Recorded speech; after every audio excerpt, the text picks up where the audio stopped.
What if one freezing winter night, as the wind howled through the desert canyons like a living beast, you stumbled upon a young woman hanging from a cottonwood tree, barefoot, beaten, left to die, with a sign above her head that read "White Man's Justice." The cold was a living thing out here.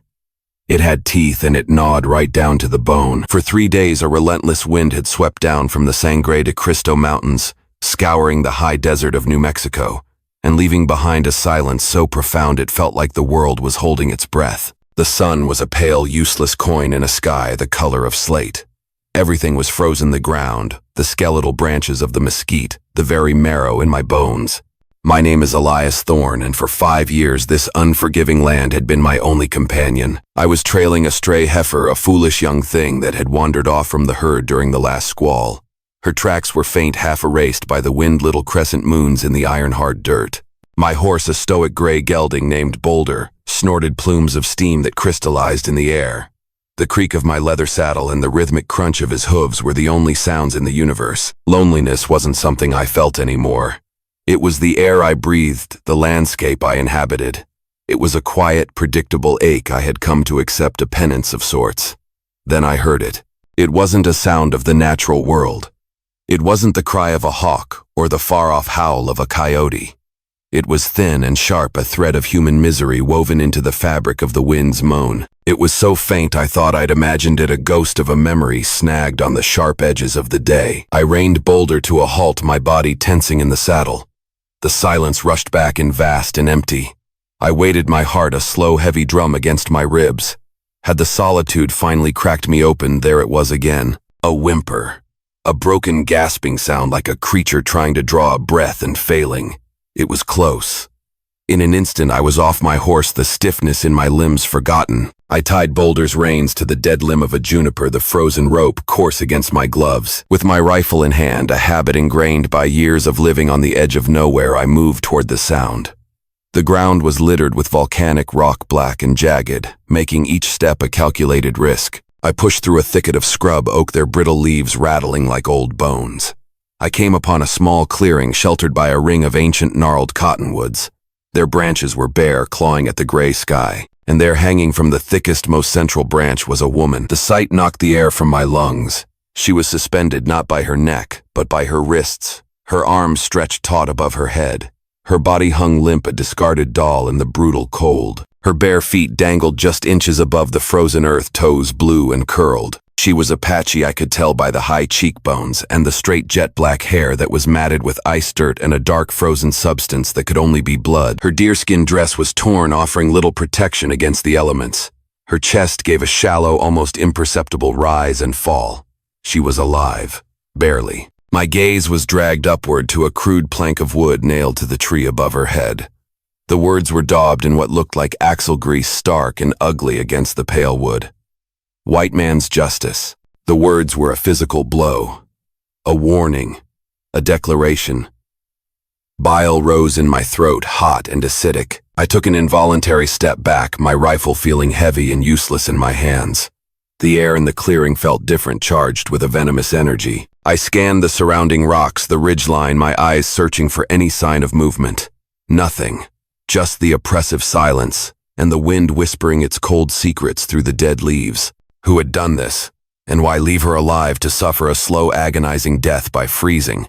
It was a cruelty that went beyond simple murder. It was a statement. My hand went to the hunting knife on my belt. The steel was cold against my palm. "Christ Almighty," I muttered, my own voice sounding foreign and harsh. "What in God's name did they do to you?" As if in answer, the woman stirred. A low groan escaped her lips, a sound of pure agony that cut through my paralysis. Her head lolled forward, and I saw the raw, bloody furrows the ropes had carved into her wrists. The skin was rubbed away, the flesh beneath frozen and blackened. I swallowed the lump in my throat and moved forward, my boots crunching on the unforgiving ground. "Can you hear me, miss?" My voice was hoarse. "I'm not one of them. I'm not here to hurt you." There was no response, just that shallow, hitching breath. I was closer now, close enough to see her face. She was young, maybe 19 or 20. Her features were strong, sculpted by this very land, but her cheeks were hollowed out by starvation and thirst. Dried blood was caked on her lips, cracked and split by the cold. I reached up my gloved fingers, brushing against the rope. It was old lariat stiff with ice tied with a cruel and intricate knot. Whoever did this wanted her to hang for a long time. They wanted her to suffer. The sign screamed at me, "White man's justice." The words made me complicit. They draped a cloak of collective guilt over my shoulders, a weight I already knew too well. For a second I hesitated. This was a message and I was a white man. Getting involved was inviting a world of trouble I had spent 5 years trying to escape. But then she made that sound again, a little higher this time, a keen of pain that slipped past her frozen lips. And in that moment, the sign, the warning, the danger, none of it mattered. All that mattered was the life flickering before me, a candle flame about to be extinguished by the cold. "To hell with all of them," I whispered, the words turning to smoke in the air. I drew my knife, the blade sharp and clean. I ain't that man. With one firm upward slice, the rope parted. Her body fell a dead weight, and I lunged forward, dropping my rifle to catch her. She was shockingly light, as if her bones were hollow, but she was burning with fever. Her skin was hot to the touch, even through my thick coat. Her eyes fluttered open. They were dark, fathomless pools of terror and confusion, unfocused and wild. I eased her down to the ground, kneeling in the frozen dirt beside her. I uncorked my canteen, the water inside slushy with ice, and poured a little onto my handkerchief. I gently dabbed at her cracked lips. "Easy now," I said, my voice softer than I'd used in years. "You're safe, for now at least." She blinked, a slow, deliberate movement. Her gaze seemed to clear for a fraction of a second, and her hand, thin and cold, weakly clutched at the sleeve of my coat. It was the lightest touch, but it felt like an anchor. I looked up at the sign one last time, at the ugly words and the hatred behind them. Then I looked down at the young woman shivering in my arms. Shrugging off my heavy sheepskin coat, I wrapped it around her small frame. "You got a name?" I asked gently. "Nothing, just the chattering of her teeth." "All right," I murmured, more to myself than to her. "We'll figure that out later." I stood, gathering her into my arms. It was an effort. My own body was stiff with cold and disuse, but I held her securely, cradling her against my chest as if she were made of spun glass. As I turned my back on that cursed tree and started the long walk back to my horse, I was no longer just Elias Thorne, the lonely rancher. I was a man carrying a woman marked for death, a woman who was both a victim and a symbol. And the weight of her in my arms was nothing compared to the weight of the secret I now carried, a secret heavy enough to hang a man in this merciless winter. The journey back to my ranch felt twice as long. The wind had picked up again, a razor-sharp gale that seemed determined to rip the warmth from our bodies. I had the woman settled in front of me on the saddle, wrapped in my coat, and an extra blanket from my bedroll. She was a feverish, shivering bundle, her head resting against my chest. Her breaths were shallow whispers, like dry leaves skittering across a frozen pond. Boulder, sensing the urgency, moved with a steady, ground-eating pace. My ranch isn't much to look at. It's a small, hard-won piece of land clinging to the edge of a world that would just as soon erase it. A single windmill, its blades turning with a mournful creak, stood sentinel over a sagging barn. The house itself was a one-room cabin with a sleeping loft built of sturdy timber and patched with stubbornness. But it was solid, honest, and more of a home than I'd had in a long time. It was a fortress against the cold and against the ghosts of my past. I eased her from the saddle, her body limp and pliant. She moaned softly as I carried her through the door, the sudden warmth of the cabin a shock to her system. The fire in the stone hearth was down to glowing embers, but it had kept the worst of the chill at bay. I laid her gently on my cot, the only real bed in the place. I unwrapped the coat and blanket, careful not to startle her. Her eyes fluttered open again, dark and wide. But this time they were watchful. They followed my every move as I stoked the fire, adding logs until it roared back to life, casting flickering shadows on the rough-hewn walls. "I'm not going to hurt you," I said, the words feeling clumsy and inadequate. I was breaking the silence more for my own sake than for hers. "Just need to get you warm. Need to see to your wrists." I filled a metal basin with water from the kettle hanging over the fire, adding a little cold water from the bucket until it was warm to the touch. I found a clean rag and knelt by the cot. Her deerskin dress was frozen stiff in places, and her legs were covered in scrapes and deep, ugly bruises. One of her ankles was swollen to nearly twice its normal size. But it was her wrists that drew my horrified gaze. The rope burns were like brands, the flesh angry and weeping. Frostbite had blackened the edges. "This is going to hurt some," I warned softly. "I'm sorry." I dipped the cloth in the warm water and wrung it out. Slowly, reverently, I reached for her right hand. She flinched violently, trying to pull away, a flicker of fight in her exhausted eyes. "Whoa, easy now." "It's all right," I murmured. keeping my voice low and steady. I held her gaze, trying to project a calm I didn't feel. I have to clean them. If I don't, the poison will set in. I waited. Her muscles were tense, her body coiled like a frightened animal's. But she didn't pull away again. Taking that as permission, I began to gently dab at the wounds. She hissed in pain as the warm cloth touched her frozen skin, but she remained still. I worked in silence, my movements as gentle as I could make them, cleaning away the blood and grime. The water in the basin turned a murky red. I felt her eyes on me the entire time, a heavy, questioning gaze. It was like having a hawk in the room watching, judging. I didn't dare meet her eyes for too long. I just focused on the task, on the slow, careful work of tending to her wounds. Her lips parted once as if to speak, but only a dry, rasping sound came out. "Reckon you're not much for talking," I muttered, trying to sound casual. "That's fine by me. Silence is an honest commodity. Better than most words I've heard." When I finished with her wrists, I wrapped them loosely in clean strips of linen I'd torn from an old shirt. Then I looked at her feet. They were blue and swollen, caked with frozen mud. Without a word, I refilled the basin with fresh, warm water. I hesitated for a moment, then gently took her right foot in my hands. It was as cold as a block of ice. She flinched again, but it was a weaker protest this time. I placed her foot in the basin, and a long, shuddering sigh escaped her. I washed her feet with the same care I'd shown her wrists. It was a strange, intimate act. I was a rough man, my hands calloused and scarred from years of ranch work, but I tried to make my touch gentle to convey a message of safety that words couldn't.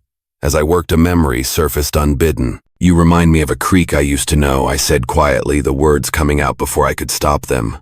"Up in the high country. Most of the year it was just a dry, rocky bed.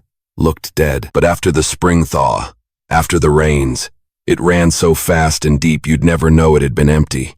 I glanced at her face, studying her features in the firelight. Her cheekbones were sharp as ridgelines, her lips cracked but full. They called it Ghost Creek. Don't know why. It was always quiet, even when it was full. I looked at her again, at the profound stillness in her face, the ancient pain in her young eyes. A name came to me unbidden. "I'm going to call you Nita," I said softly. "Just for now. It seems to fit." Quiet but strong. She blinked once, a slow, languid movement. It wasn't agreement, but it wasn't protest either. It was just acceptance. I finished with her feet, drying them and wrapping them in more strips of cloth. I pulled the blankets up to her chin, tucking them in around her shoulders. "There's stew on the stove if you get hungry," I told her. "It's not much, just beans and jerky, but it's hot." Still no answer. I stood up, my knees cracking in protest. I grabbed my bedroll and my rifle and dragged them toward the door. I'd sleep in the barn. It wasn't proper, a woman alone in a man's cabin. Especially not now. She needed space. She needed to feel safe. And she wouldn't do that with a stranger looming over her. A stranger who wore the face of her tormentors. Before I stepped out into the biting cold, I looked back one last time. She had shifted slightly on the cot, her eyes closed, her breathing a little deeper, a little more even. The basin of dirty water sat on the floor, a testament to what had been done to her. I picked it up and emptied it outside, watching the reddish-brown water instantly freeze on the thirsty ground. That night, as I lay in the hayloft of the barn, the wind howling like a banshee, I couldn't sleep. I thought about the woman in my cabin. I thought about the hate in those painted words. And I knew with a certainty that chilled me more than the winter air that this was only the beginning. Trouble was coming. It was riding on that bitter wind, and it was heading straight for my door. The next few days passed in a slow, silent rhythm dictated by the winter landscape. The world outside the cabin was a study in white and gray. The sky a permanent, oppressive shroud.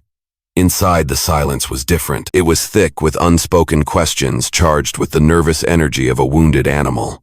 Nita, as I continued to call her, remained on the cot.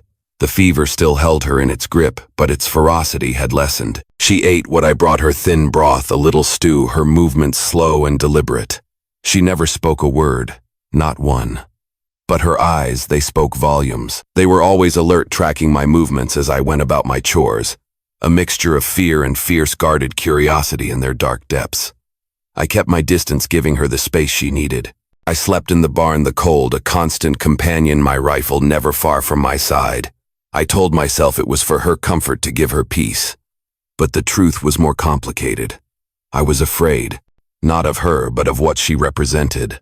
That sign, white man's justice, was burned into my mind. The men who had hung her from that tree had done so with a purpose.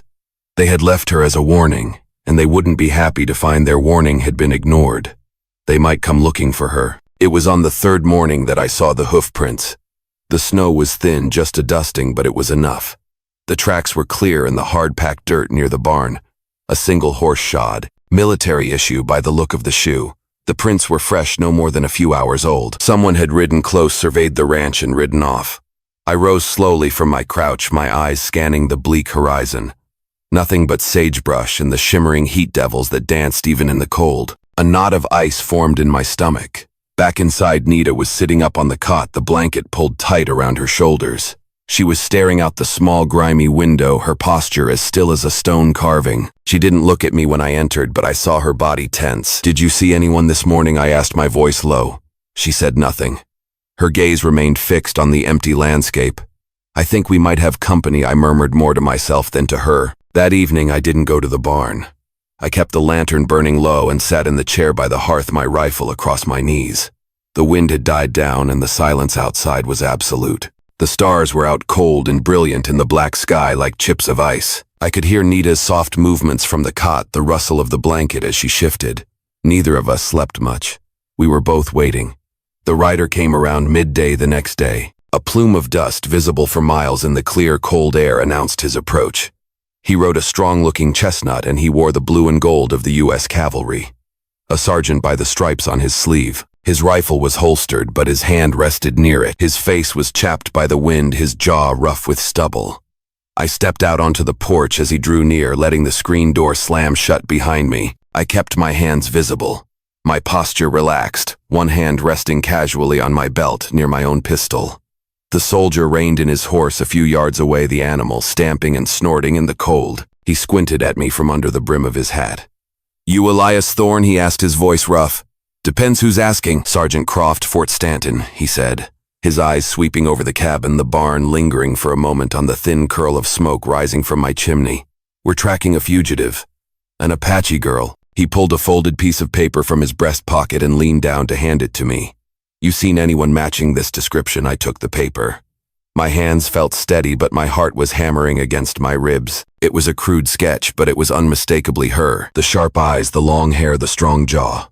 Beneath the drawing, the words were stark: "Wanted for the murder of homesteader John Miller and family. Escaped custody. Considered armed and extremely dangerous. Reward $100. Murder." The word was a punch to the gut. I looked up slowly, schooling my features into a mask of bored indifference. "Can't say that I have, Sergeant." "You sure about that?" Croft pressed, leaning forward in his saddle, his gaze sharp and penetrating. "She's small, quiet. Might be hurt. We got word she was seen near the Cottonwood Flats a few days back. Someone might have picked her up." I held the paper for a second longer, as if studying it, then folded it neatly and handed it back to him. "Ain't seen a soul out here for weeks, except for a few coyotes and a stubborn heifer that won't listen. This land's pretty empty in the winter."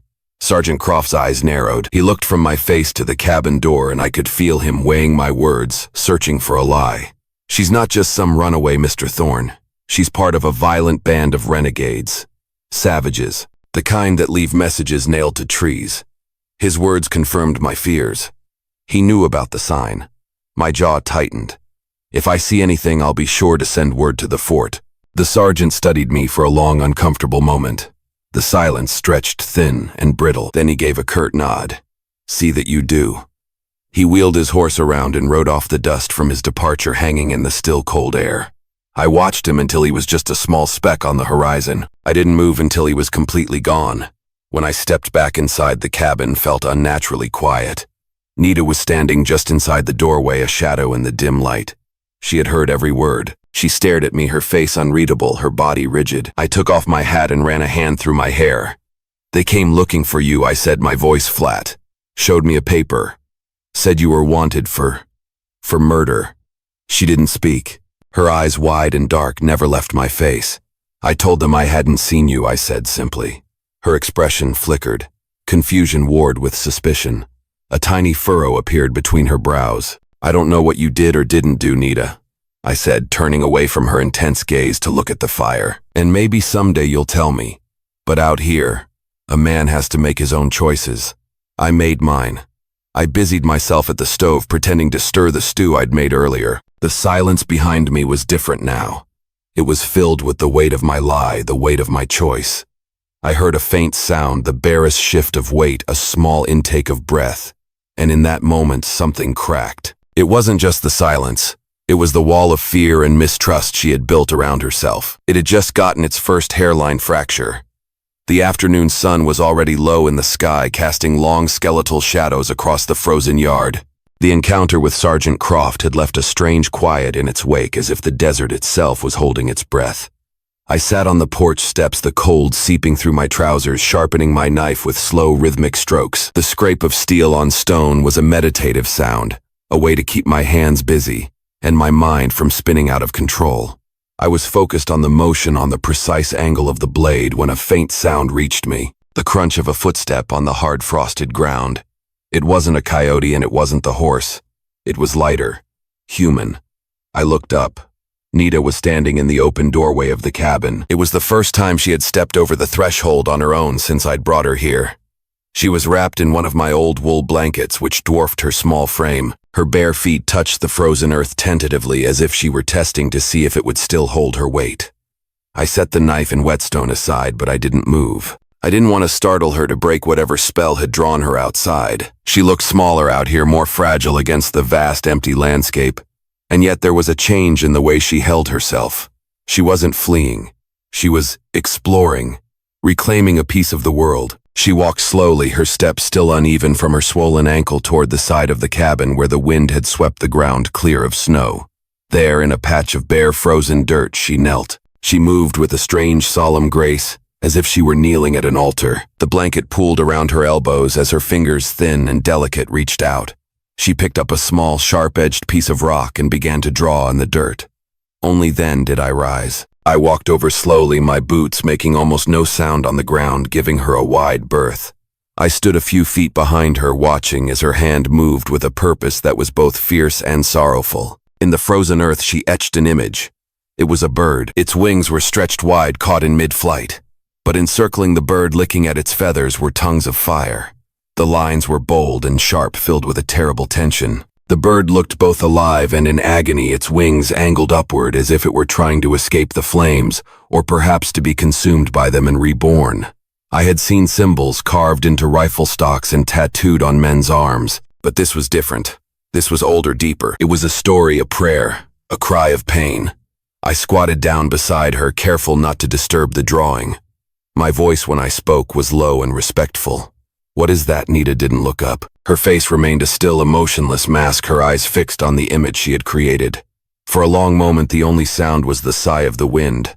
I thought she wouldn't answer. Then she spoke. Her voice was a revelation. It was low and raspy from disuse, like stones grinding together, but it was clear. "Attache Sadet Lil," she said, the Apache words unfamiliar but musical. She paused, then translated her English, halting but precise. "Bird in fire. It is the sign of my people, my family." I remained silent, my eyes locked on the drawing. I could feel the story coiled behind her words, waiting to be released. She tapped the center of the bird with the sharp rock. This was my father's sign. He was a leader of our band. We painted it on our wiki-ups, carved it on the bows of our hunters. Always flying, always in the fire. I could feel the tension radiating from her small body, the way her shoulders were pulled back, the tightness in her jaw. She was bracing herself. "They came. The soldiers. The whitecoats," she continued, her voice barely a whisper. "Last spring when the snows melted, they said our land was now their land, said we had to move to a reservation, a dry place, a place where nothing grows." The rock in her hand trembled. "My father," he said, "no. This was our home. The bones of our ancestors are in this ground. We would not leave. We fought." Her voice thinned, cracking with a grief so raw it was painful to hear. "They burned everything. They killed my mother as she prayed. My 2 brothers. They burned the old ones in the medicine lodge." I clenched my fists, my knuckles white. A cold, familiar anger stirred in my chest. "I ran," she whispered. "I hid. They found me. They beat me, tied me. They said I stole a rifle, that I was a thief." She finally turned, then, her dark eyes locking with mine for the first time. The pain in them was gone, replaced by a blazing, righteous fury. "I did not steal. I did not kill anyone. I did nothing wrong.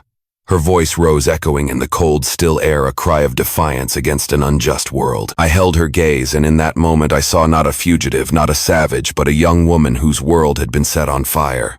My own voice, when it came, was low and certain. "I believe you." The fury in her eyes seemed to drain away, replaced by a sudden, overwhelming wave of exhaustion. She turned back to the drawing and let the rock fall from her fingers. Her hands dropped into her lap. Then her shoulders began to shake.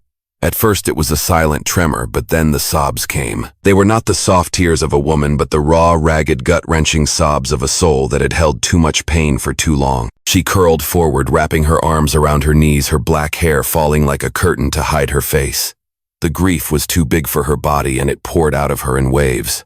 I stayed beside her, unmoving. I didn't reach for her, didn't offer empty words of comfort. There were no words for this kind of pain.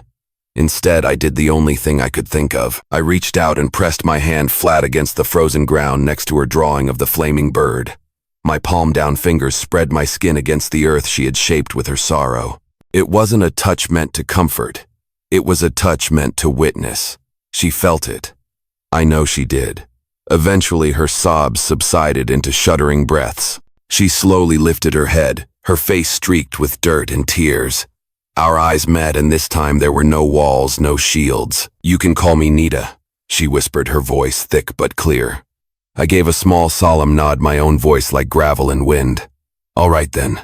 Nita it is." We sat there together in the fading light as the sun slid behind the western ridge. The image of the bird in the fire slowly faded into shadow, but its ashes, like the truth, remained. That night the wind howled through the eaves of the cabin, a low, mournful sound like a ghost trying to remember its name. I sat by the fire, my boots off, my shirt sleeves rolled up, tending to a pot of stew. The rich smell of beans and smoked meat filled the small space. Across from me at the small wooden table sat Nita. She was wrapped in the blanket again, but she was no longer a frightened animal. She was a woman who had finally spoken her truth. The silence between us was no longer a wall. It was a space we shared, a quiet understanding. She had been watching the flames dance in the hearth, her expression thoughtful. Suddenly, she turned to me. "You want to know the whole truth, Elias?" I looked up from the stew, my spoon pausing mid-stir. I simply nodded, not wanting to break the fragile thread of her trust with clumsy words. She took a deep breath, her voice quiet but steady. "My father was a miner chief. Our band was small and we kept to ourselves. We traded with the settlers at the fort. We even tried to learn about your God. We wanted peace. We wanted to live." I listened, my face unreadable but my attention absolute. "A year ago," she continued, her fingers tracing the grain of the wooden table, "a white woman was found dead near our winter camp. Her throat, it was cut. Her husband, a man named Miller, he said it was our warriors." Her fingers tensed, her knuckles turning white. "It was not us. She died because he killed her. He was a cruel man. Everyone knew it, but it was easier to blame us." Her eyes, dark and filled with a weary pain, found mine. "The soldiers came, but not just them. Ranchers too, men from the town. They had rifles and their eyes were filled with fear and hate. They said they were bringing justice." She swallowed hard, the memory threatening to choke her. "They burned our camp in the night. They shot my brothers as they slept. My mother, she died holding the prayer beads a priest had given her. They left my father hanging from the council tree." My own eyes fell, unable to bear the weight of her story, the weight of my own people's cruelty. "They found me hiding in a hollow log. I had a small knife for skinning rabbits. They took it from me. They said I was planning revenge. They said I was dangerous." Her voice was flat, devoid of emotion, as if she were reciting a story that had happened to someone else. "They tied me up. They asked me questions for days. Then they took me to that cottonwood tree. They hung me up like bait." "For who?" I asked, my voice a low, rough scrape. "For any of our people who might still be alive," she said, her gaze turning back to the fire. "A message. For anyone still alive and still angry." She looked at me then, a direct, piercing question in her eyes. "Why did you cut me down, Elias? You saw the sign. You knew." I looked at her for a long moment, the fire crackling between us, the only sound in the world. The truth was a hard, bitter thing, a stone in my own gut. Because once I began, my voice thick with a grief I had kept buried for 5 years, I didn't. Her brow furrowed in confusion. "My family," I said, the word tasting like ash in my mouth. "My wife Sarah, my daughter Lily. Raiders hit our homestead back in Colorado. They said it was Apache. Maybe it was. Maybe it wasn't. It doesn't matter. I was out checking fence lines. I came back. I came back to smoke and silence. The story spilled out of me, a torrent I couldn't stop. My sister was with them visiting. She was 16. I heard her. I heard her crying in the barn. But I was afraid. There were too many of them. I was just one man.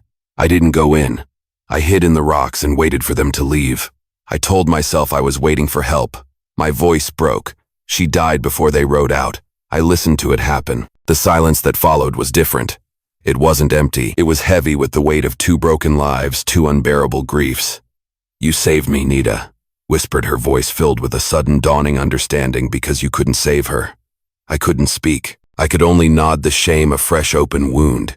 She studied my face, her expression softening. "If I had been a white woman, Elias, would you still have cut me down?" I stood up slowly, the legs of my chair scraping against the wooden floor. I walked around the table until I was standing in front of her. She looked up, her face a pale oval in the firelight, searching my eyes for the truth. I reached down and cupped her chin in my hand. My fingers were calloused and rough, but my touch was as gentle as I could make it. I made her meet my gaze. "I don't care about the color of a person's skin, Nita," I said, my voice low and fierce. "I care about what breathes under it. I saw a life being stolen. That's all that mattered." Her eyes welled with tears, but they didn't fall. She reached up and took my hand, pressing her cheek into my palm. Her skin was soft, and the simple human contact was like a jolt of lightning. Then, as if pulled by an invisible string, we both leaned forward. The kiss was quiet, hesitant at first. It tasted of salt and wood smoke and a sorrow too deep for words. Then it deepened, a desperate, hungry meeting of 2 people who had been starving for something they couldn't name. It wasn't about passion. It was about finding a flicker of life in the midst of so much death. It was 2 survivors clinging to each other in the wreckage. Her hands, small and trembling, came to rest on my chest. My arms circled her back, pulling her closer until the blanket fell away, and I could feel the warmth of her through her thin dress. The fire popped and hissed behind us, a lonely witness. Later, we stood by the hearth, the fire burning down to glowing embers. Our shadows danced on the far wall, merged into a single moving shape. Outside, the winter wind seemed to calm its mournful howl, softening to a whisper. And inside the small, quiet cabin, something broken began to mend. The morning brought no wind, just a profound and unnatural stillness. The air was thick, heavy, as if the sky were pressing down on the land. I rose before dawn, my body aching, my mind clear for the first time in years. I had made a choice on that porch, a choice that went beyond just lying to a soldier. I had chosen her. And now we would both have to live with the consequences. I packed a saddlebag with what little we had: dried biscuits, jerky, a full canteen of water. The smoke I'd seen on the horizon yesterday wasn't my imagination. Word had spread. Croft the vigilantes, they would be back. And they wouldn't come alone. We were out of time. Nita was standing by the fence line when I came out of the barn, leading both Boulder and my pack mule. She was wearing the old wool blanket like a cloak, her hair braided neatly down her back. Her face was calm, her expression resolute. She knew. "We have to go," I said, stating the obvious. I tied the final strap on the saddlebag. "Tonight. As soon as it's dark." She nodded, once her eyes fixed on the distant mountains. "Where there's land south of here," I explained, my voice low. "Across the border. They say some of the Apache bands still live free in the Sierra Madres, far from the forts, far from men like Croft." I paused, looking at her, the question hanging unspoken between us. "It's a hard ride. Dangerous. But we can make it if we ride hard." Nita stepped closer, so close I could feel the warmth radiating from her. She reached out and took my hand, her fingers lacing through mine. Her grip was firm, certain. I looked down at our joined hands, then back up at her face. My voice was barely a whisper. "You'll come with me, Nita." She didn't answer with words. Instead, she pressed her forehead against my chest, her breath warm through my shirt. "I want to live," she said, her voice muffled against the fabric. "I want to live. With you." I closed my eyes, the simple power of her words washing over me. That one sentence carried more weight, more promise than 1,000 vows. I rested my chin on the top of her head, breathing in the scent of her hair, the faint smell of wood smoke and sage. It was the scent of home. By sundown, we were ready. We left the ranch as it was. No note, no sign of our departure. I just left the cabin door unlatched. a quiet invitation to the ghosts to reclaim their solitude. We rode out under a sky thick with stars, the moonlight painting the frozen landscape in shades of silver and black. Nita rode the mule, her movements steady and practiced. She was a child of this land. The wilderness was in her blood. She didn't complain about the cold or the hard pace. She just rode, her eyes constantly scanning the shadows. We were maybe 10 miles from the border when the land opened up into a wide flat plain dotted with scrub brush and jagged rock formations. A perfect place for an ambush. My gut tightened. Every shadow seemed to hold a threat. The shot, when it came, was a deafening crack that shattered the night's silence. I felt a white-hot poker slam into my side. The force of it threw me from the saddle. I hit the frozen ground hard, the impact jarring every bone in my body. Elias Nita's scream was a blade in the darkness. She was off the mule in an instant, running to my side. I clutched my side, my glove coming away wet and sticky with blood. "Go," I rasped the word, tearing at my throat. "Keep going, Nita. Don't stop." "No," she cried, kneeling beside me, her hands hovering over the wound, unsure of what to do. Another shot whizzed past us, ricocheting off a rock with a high-pitched whine. On the ridgeline to our left, two figures on horseback appeared silhouetted against the starry sky. Jed Stone and his crony. They had found us. "We have to move," I groaned, trying to push myself up. A wave of dizziness washed over me, and the world tilted sideways. Nita hooked her arm under my shoulder, her small frame straining to lift my dead weight. "I will not leave you," she said, her voice fierce with a protective fire. Somehow, through sheer force of will, we stumbled toward a nearby cluster of rocks. Bullets kicked up spurts of dirt around our feet. My boots dragged uselessly behind me, but Nita half-dragged, half-carried me forward. Every breath was a wet, ragged agony. My vision was blurring at the edges. We reached a narrow gap between two towering cliffs, a hidden pass I hadn't seen. Nita shoved me inside, pressing me against the cold stone wall, her own chest heaving with exertion. The sound of the shots faded behind us. The riders wouldn't follow us into the rocks on horseback. Not at night. It was too risky.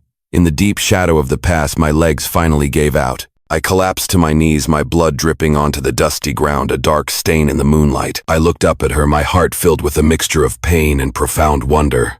"You said you wanted to live with me," I gasped, a weak smile touching my lips. She knelt in front of me, her hands cupping my face, her thumbs wiping away the sweat and grime. "I meant it," she whispered, her eyes shining with unshed tears. "Then we'd better make it through this pass," I said, my voice fading. She nodded, her expression fierce and determined, and as my world dissolved into a gray haze, I saw her lips move. For the first time since we met, Nita was praying, not to the white man's god, but to the ancient spirits of her own people. Spirits of firewind and survival. Because love in this unforgiving place was always a gamble. And tonight we were betting everything we had. The first thing I remember is the smell of damp earth and willow bark. The second is the gentle sound of a river whispering over stones. Moonlight filtered through the stitched seams of a hide tent, casting silver threads across my face. Outside crickets sang a low, steady chorus. I was lying on a bed of soft furs and folded blankets, my body weak but blessedly free of the fever's fire. The sharp, tearing pain in my side had subsided to a dull, manageable ache. I was alive. Nita sat beside me, a basin of cool water at her side. She was wiping my brow with a damp cloth, her touch as light as a moth's wing. I watched her through half-lidded eyes, a small smile playing on my lips. "You, always this bossy with your patience," I murmured, my voice a dry croak. She looked down, and a genuine smile lit up her face, transforming her features from beautiful to breathtaking. She raised an eyebrow. "Only with the ones who are too stubborn to die." I chuckled, a low rumble in my chest, then winced as the movement pulled at the stitches in my side. She hushed me gently, placing a warm palm over my heart to steady me. The silence that settled between us was comfortable, full. It was the silence of two people who had been to hell and back together and had no need for words. As the wind sighed through the willows outside, I spoke again, my voice softer, now filled with a need to know, to understand the woman who had saved my life. "Tell me something true," I said. "What's your real name, not the one I gave you?" Nita looked down, a flicker of hesitation in her eyes. Then she took my hand and guided it to her chest, placing it just over her heart. I could feel its steady rhythmic beat beneath my palm. "Natara," she said, her voice soft but clear. "It means deeply rooted. My father gave it to me." I closed my eyes, letting the name settle over me like a prayer. It was beautiful. It was perfect. When I opened them again, the weariness in my own eyes was tempered by a deep, quiet warmth. "Nitara," I repeated, tasting the word. "You're the only peace I've ever known, Nitara. The only thing I want to be rooted to." She didn't cry this time. She only held my hand tighter, her answer in the strength of her grip. Months passed, then a year, then two. On the southern edge of the territory, where the border blurs into mesquite groves and the wind carries the scent of sage and pine, we built a life. We found a small sheltered valley with a river running through it, a place the world had forgotten. Our home was a small lodge made of pine and hide, strong but humble, surrounded by whispering reeds and wildflowers. In the shade of its awning, Nitara sat cross-legged, stitching a tiny deerskin shirt. Her belly was round and full of promise of the new life we had created together. She hummed a quiet, tuneless song as she worked her fingers, sure and calm. Out in the small corral, I was training a young Mustang, murmuring low commands, my movements patient and firm. The wound in my side had healed into a puckered scar, a permanent reminder of how close we had come to losing everything. Every so often, I would glance back at the lodge, catching her silhouette through the open doorway, and a smile would touch my lips. Our walls bore no trophies, no portraits, just bundles of drying herbs, a few books I had traded for, and a small cradle waiting to be filled. One evening, as the sun bled crimson and gold across the horizon, Nitara walked down to the river. The current moved slow and certain, just as it always did. She stepped barefoot into the shallows, letting the cool water swirl around her ankles. She laid both hands over her belly, a look of serene contentment on her face. "Little one," she whispered to the life within her, "your father, he did not bring justice. He brought kindness, and he kept his promise." I had followed her down my footsteps, silent on the soft grass. I came to stand beside her, our fingers entwining without a word.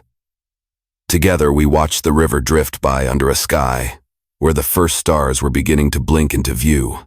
No one would ever write our story in a history book.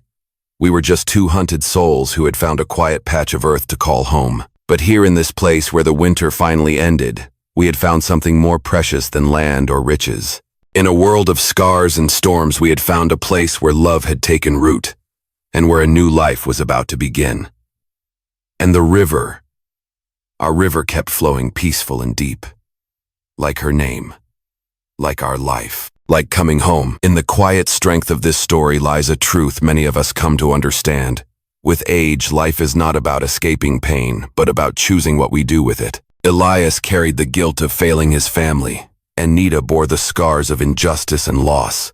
Alone they were broken, but together they found not just survival but a reason to keep moving forward. The lesson here is timeless compassion has the power to mend what grief has shattered, and courage is often nothing more than choosing to act when silence would be easier. For those of us who have known loneliness, regret, or the weight of years, their story reminds us that it is never too late to reach for redemption, never too late to find love, and never too late to create a life rooted in kindness. Just as the Firebird rose from flames, we too enjoying these epic Wild West stories. Hit subscribe for more gripping tales of bravery, conflict, and unexpected heroes. Now tap the video on screen to experience a story with a twist you'll never forget.